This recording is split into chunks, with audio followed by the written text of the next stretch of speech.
Moldávia e Ucrânia recebem o selo de aprovação de candidatas à União Europeia, mas isso pode não significar uma coisa tão interessante assim, até pelo prazo de demora no aceite dos países. Tivemos também hoje uma cúpula dos BRICS, que iniciou numa pré-reunião ontem, com falas muito importantes sobre um egoísmo do Ocidente, segundo Putin, sobre uma tentativa de expansão dos BRICS pela China, o que encontrou certa resistência de Brasil e Índia, e com o Brasil tentando fazer o meio campo, mas se posicionando principalmente relacionado à mudança dos órgãos internacionais. Citou nominalmente o Conselho de Segurança, a OMC e o FMI. A Alemanha sofrendo uma gravíssima crise energética, inclusive decretando um estado de emergência, e ao mesmo tempo a União Europeia dando uma certa arregada, digamos assim, e falando que muito possivelmente vai alterar o status da Lituânia em Kaliningrado, que poderia gerar uma guerra frente à OTAN. Se você quer entender um pouco mais sobre esses assuntos, e muito mais também sobre geografia, geopolítica, atualidades, política, polêmicas, enfim, tudo para você se manter sempre bem atualizado, já se inscreve no canal, deixa seu like, compartilha esse vídeo, que eu, professor Ricardo, conto muito com a sua ajuda, beleza? Link para o curso completo de Geografia, Geopolítica e Atualidades para você pré-vestibulando, concurseiro ou interessado na descrição. Baratinho, galera, vocês não vão se arrepender. E claro, se você quiser contribuir sendo membro do canal, sensacional, se não só seu like e seu engajamento, já dá mais que ótimo também. Tamo junto? Então bora lá pro vídeo, ó. Bom, como eu falei para vocês, a Ucrânia e a Moldávia também, que também tem uma região separatista, a região da Transnistria, conseguiram o aceite de serem países candidatos a ingressar para a União Europeia. E lembrando, pessoal, que para você ser um candidato e para ser aceito no bloco, você precisa de um consenso, né, dos 27 países, e o Zelensky tinha a resistência de alguns, principalmente aqueles mais próximos à Rússia. Segundo ali relatos, inclusive da própria Ucrânia, o Zelensky ontem passou o dia telefonando para pelo menos 11 líderes para conseguir convencer eles a receber a Ucrânia e também a Moldávia dentro do bloco. Isso não vai oferecer uma resistência militar mais importante, visto que a União Europeia não é um bloco militar e sim um bloco econômico, tanto que o Putin falou na semana retrasada e na semana passada que ele não via grandes problemas no aceite da Ucrânia e da Moldávia dentro desse bloco econômico, né? A questão é que para você ser aceito num bloco como esse, o processo é um pouco moroso. Inclusive, alguns países dos Balcãs, a Península Balcânica, já estão aí há mais de uma década esperando ingressar no bloco. Para vocês terem uma noção, a Albânia, ela tenta a sua entrada e conseguiu, né, sendo um convidado desde 2014, enquanto a Macedônia do Norte, ela tenta há 17 anos. É claro que essa guerra está chamando muito mais atenção, então o processo ele pode ser um pouco acelerado, mas não é garantia nenhuma que a Ucrânia de fato vai entrar no bloco. O que está acontecendo é que, infelizmente para os ucranianos, Lysychansk e Severodonetsk estão sendo cada vez mais avançados ali frente à Rússia, né? Lembrando que a Ucrânia conseguiu mísseis que podem ser disparados de longo alcance por parte dos Estados Unidos até 80 quilômetros, mísseis de precisão. E vai começar a utilizar, segundo relatos da Ucrânia, nesse momento.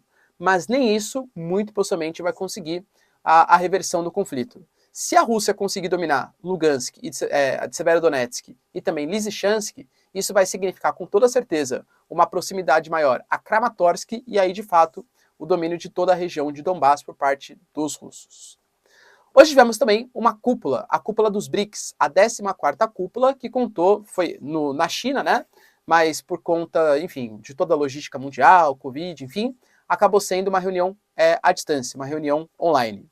A Bolsonaro participou, o Modi participou, enfim, todos os países ali participaram, 5 países membros dos BRICS.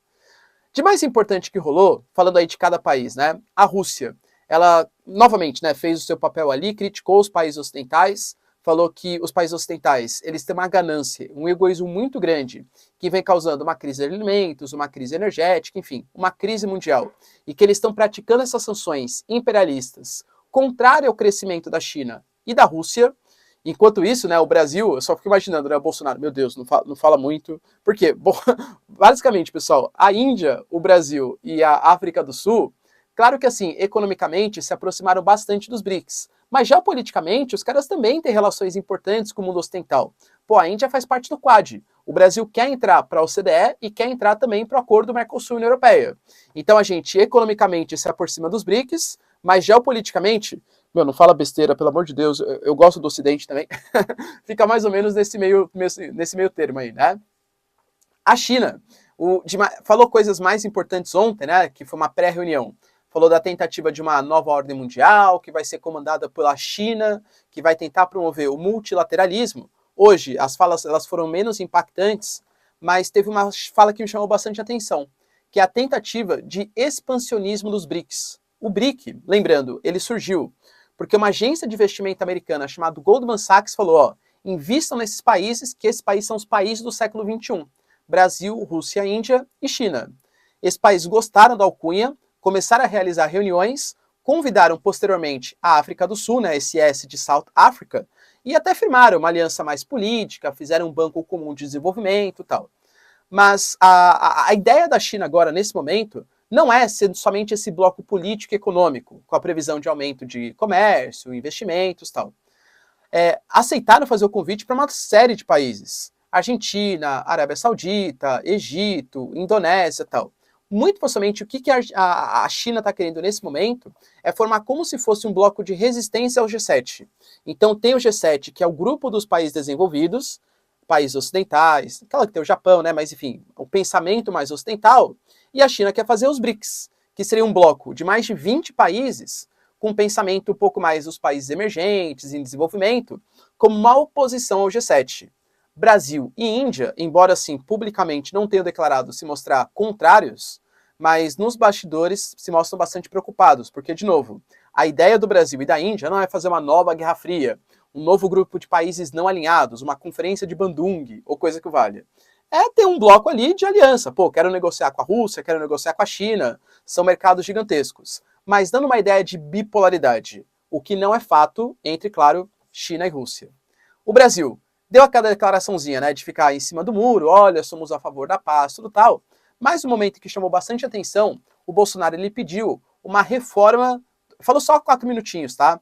Uma reforma em organismos multilaterais importantes, citando nominalmente a OMC, Organização Mundial do Comércio, pedindo para que baixe um pouco as sobretaxas, baixe um pouco a questão de proteção a proteção intelectual, a questão de patentes, para que os países desenvolvidos consigam compartilhar tecnologia de maneira mais eficiente com os países emergentes. E pediu novamente uma reforma no Conselho de Segurança da ONU.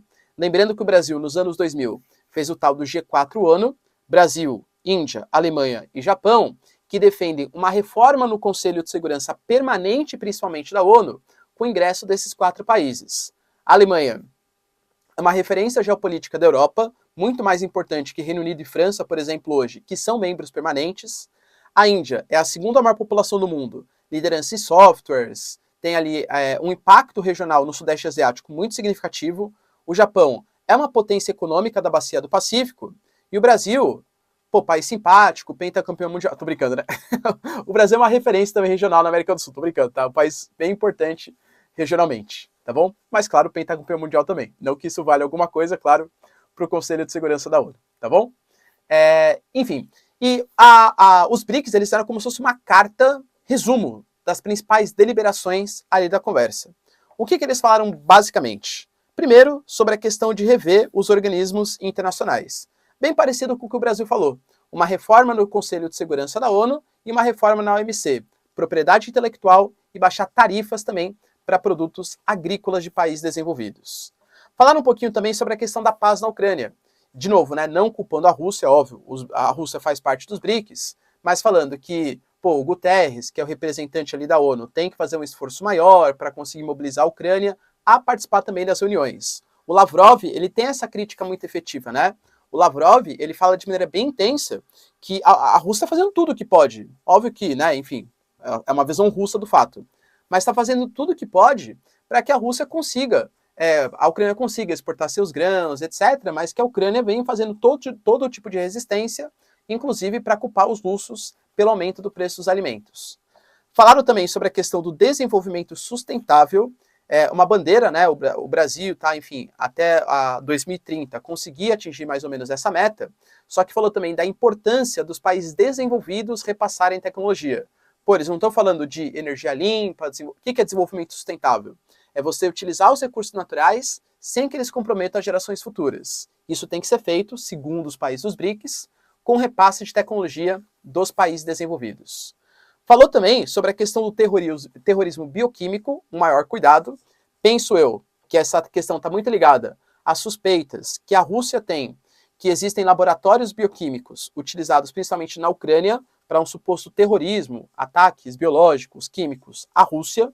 Não sabe se é verdade, mas há suspeitas que até o próprio filho do Biden pode estar envolvido nesses laboratórios. A China também já falou que os Estados Unidos têm dezenas de laboratórios bioquímicos espalhados por países do leste europeu, da Ásia, enfim, para usar possivelmente contra os seus inimigos. Deve ser um recado aos Estados Unidos, tá? Falou da questão de uma possibilidade de um mundo livre de armas nucleares, que eles não querem uma nova corrida armamentista. Será que China, Índia e Rússia concordam, então, em abrir mão do seu arsenal nuclear em nome desse fim da corrida? Duvido muito, tá? Claro. E, obviamente, Estados Unidos, Reino Unido e França também não abririam mão. É mais protocolar o negócio mesmo.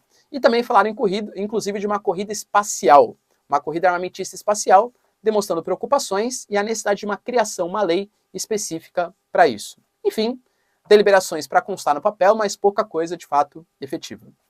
A Alemanha anuncia que está em uma crise energética, visto que a Rússia vem reduzindo as exportações de gás natural e já declarou estado de emergência. Por quê?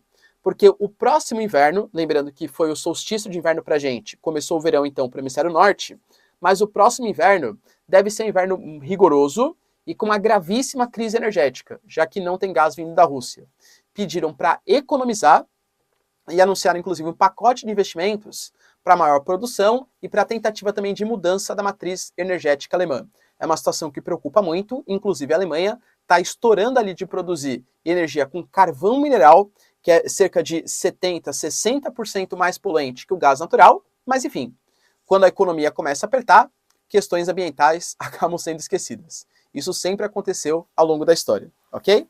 E para finalizar, a União Europeia meio que deu uma, não sei se posso falar, uma arregada, digamos assim.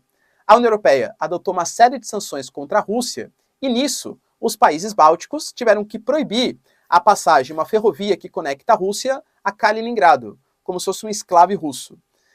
Existem ali de 500 a 1 milhão de habitantes que ali vivem que não estavam tendo acesso a praticamente metade dos produtos da Rússia. A Rússia falou, olha, vocês estão bloqueando uma passagem, Lituânia, e eu vou ser obrigado a adotar medidas não somente diplomáticas contra vocês. O problema é que os países bálticos, inclusive a Lituânia, fazem parte da OTAN. Se a Rússia atacasse a Lituânia poderia convocar a OTAN para responder à Rússia. E aí, teríamos uma guerra entre Rússia e Lituânia por conta de um bloqueio à ferrovia que abastece Kaliningrado, por conta da Lituânia. Duvido que isso acontecer. A União Europeia convocou ali e prometeu reaver essa decisão. Muito possivelmente vai cancelar o bloqueio a Kaliningrado, embora vá impedir que os produtos dessa ferrovia ingressem no mercado europeu.